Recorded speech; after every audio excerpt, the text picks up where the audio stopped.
ఇదిగో బాబు, 2 గుడ్ల ఆమ్లెట్ అంటే ఎలా పడితే అలా కాదు. నేను చెప్తాను అలానే చేయాలి. ఇప్పుడు ఒక టమాటా తీసుకో. ఓయ్, ముందే చెప్తున్నాను, సగం టమాటాను మాత్రమే వేయాలి. ఒక పచ్చిమిరపకాయ తీసుకో. తీసుకున్నావా? దాన్ని నిలువుగా కాకుండా గుండ్రంగా కట్ చేయి, కానీ చిన్నగా.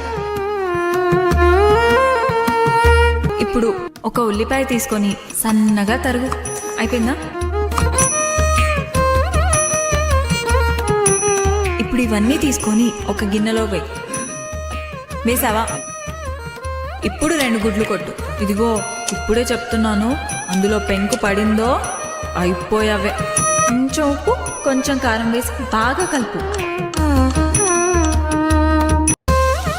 ముందే చెప్తున్నాను, ఆమ్లెట్ అస్సలు మాడకూడదు. చాలా జాగ్రత్త.